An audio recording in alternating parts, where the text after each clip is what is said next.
was a prima donna. Don't play like a prima donna. And I was pretty naive back then. I'm like, Madonna played football? And he used to say, play with tenacity.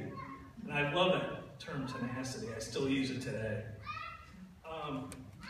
Anyways, my junior year, we lost our first 2 games. And we lost to Lance Cruz. This is 1984. And what would happen from there is we'd be on the largest regular season winning streak in the school's history. It was a 26-game winning streak. Pretty amazing at that time.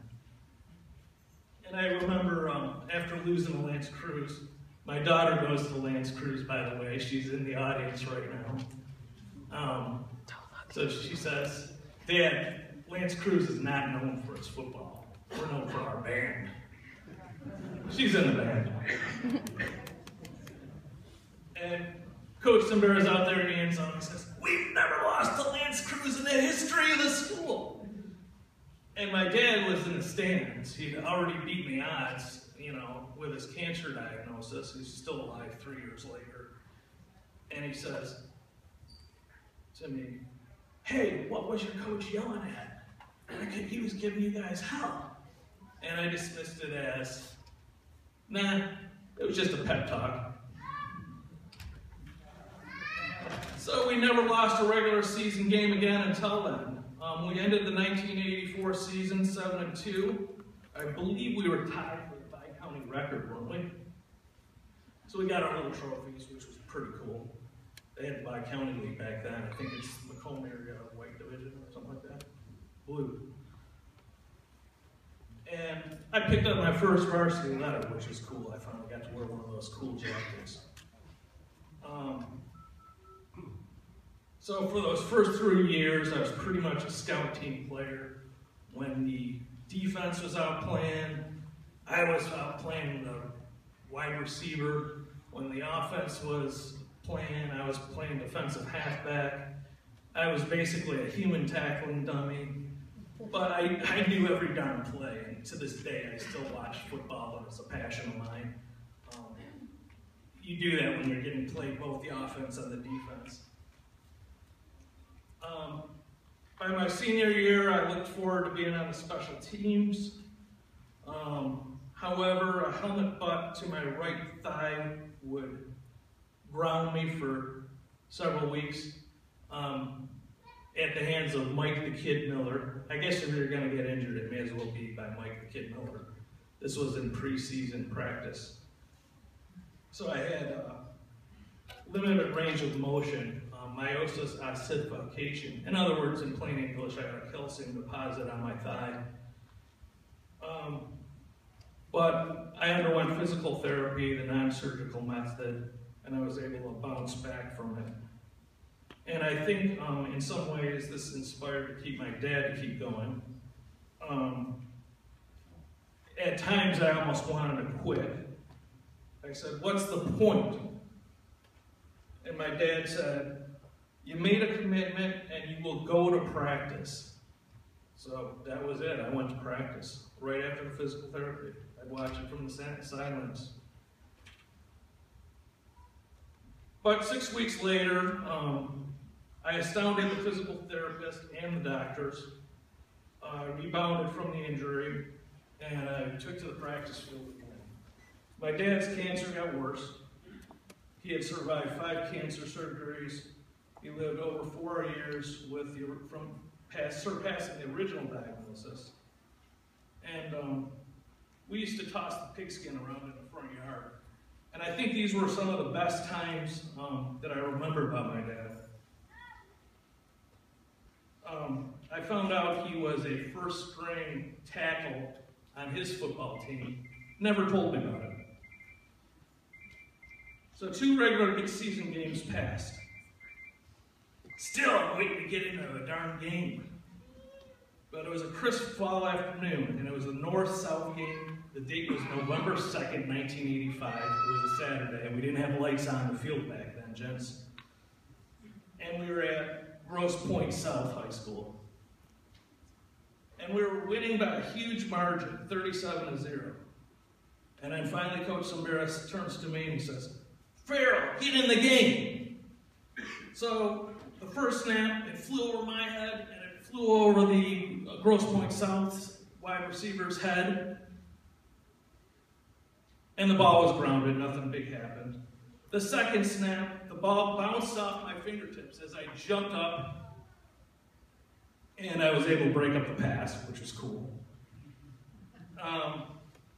But then my mom was in the stands, my dad was too ill to attend, and she said a little prayer. She's a very devout Catholic woman. "Please, Lord, give him just one good play." And this next play soars through the air, and South player catches it. And my eyes would not leave that darn ball. And I leapt forward, I tackle a guy, I look up in the stands, my mom is standing there, looking down at me from the stands. And she says, "I'm proud of you." It's made a huge difference because it was a breakthrough with my parents. They were from a generation that just didn't get praise. My dad was born in 1920. My mom was born in 1924. And when I got home that day, that's all my mom could talk about was this big tackle I made. So the following Monday, November 4th, 2015, Coach Sumbera, he's lingering around the hallway. He's near the locker. My locker was where the front office is now. There used to be lockers there. The offices were in the back when all these guys were going there. And Coach Sumbera says to me, "Farrell," he was always short and terse with his responses, say, "Farrell, you get a skull and crossbones. Congrats, you earned it." So that afternoon, we watched the game film. When we came to my tackle, we rewound the film 4 to 5 times. And these guys were all cheering about that, so it was a great moment, you know. You never forget that stuff. And then we took onto the practice field because this was the first ever playoff for Grosse Pointe North. And a week prior, I had a bear helmet. So that week I had 3 decals on my helmet. A football for being the scout team champ of the week. A second football for breaking up the pass. And of course the skull and crossbones. And it was all gleaming in the waning fall sun as we prepared for Detroit Murray Wright the following week. The Murray Wright game was a real nail-biter. Up on stage right now is Craig Como and John Palazzo, and I call them the high school equivalent of Henny and Hart. If you guys know who that is, think of Michigan team Lloyd Carr's last year. Outstanding combination, those two.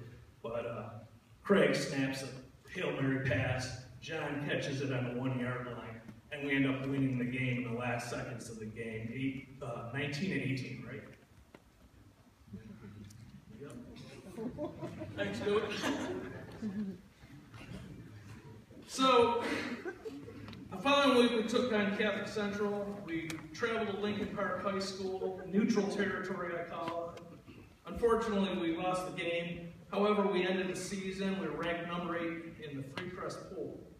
And that awards night, 1985, Coach Sumbera stood up and he announced me as George Cowboy Farrell.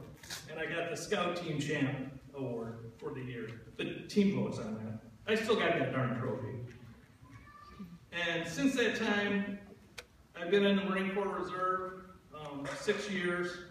I told the recruiter, if I can survive Frank Sumbera's double sessions, I can survive the boot camp. Well, guess what? I was wrong. Basic training, Marine Corps, twice as worse. But I still made it. I got honorably discharged 6 years later. I got 19 years total military time between the Marine Corps, the Air National Guard, and the Air Force Reserve. Over 20 years in my current job. Earned 2 bachelors, 1 associates, a master's, and I'm starting a second master's in January. So, I guess my word to you all is set a challenge for yourself, meet it, have a can-do attitude, and hope is instilled. So a coworker 20 years ago was talking to me, and he says, we got on the subject of following your dreams. He says, why don't you go see that movie, Beauty? It's about a kid who follows his dreams. So I rented the film on VHS. It was very moving.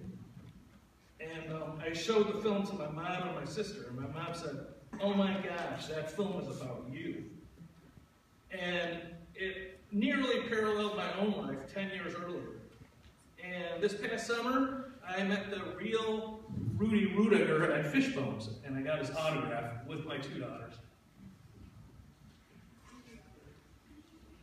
And I told him about it, and Rudy says to me, now you know exactly how I felt. Which was pretty cool. We had this bond. Very bizarre. But I'm mostly here to talk about an inspirational coach, and that would be Coach Sumbera. Military service in both the Marine Corps and the Air Force can be traced to a coach who gave me my chance. I'm still working on the parent thing. Father of 2 daughters, Courtney and Heidi. There's no instruction manual for raising kids, especially when you got girls. And I hope to impart my views onto them. And via social media, I was able to reconnect with my old teammates. And I posted a picture, which I'm going to share to you tonight. And the reaction to the picture can be best summed up by John Palazzo, who says, George, know this, opportunities like this one you described here are not given, they are earned, and you earned yours that day, and led many during the high school journey. Thank you for sharing. I only wish some of us were able to better support what you were going through back then. Your resilience made many stop and pause back then. Today we are truly amazed. So it was no truer words spoken. And here's a little quote I came up with on my own. Sometimes motivation is like a fire. It burns from in, but we need inspiring coaches like Coach Frank Sumbera to ignite that fire. And since that time, both my parents have passed. My dad passed away January 20th, 1986. He lived 4 years, 3 months past the original cancer diagnosis. My mom died 23 years later on January 8th, 2009. But Coach Sumbera survives. And quarterback Craig Como from 85, I just talked to him a couple days ago, tells me that Coach Sumbera plans on continuing to coach. This is what keeps him going, the drive, the inspiration. And undoubtedly, he will move others with his belief in him. And I just want to share this photograph, and I'm presenting it to Coach Sumbera tonight. And I've entitled it, It All Starts with a Good Coach. So, can I call up Coach Sumbera?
We're having a little shindig afterwards at Tully's.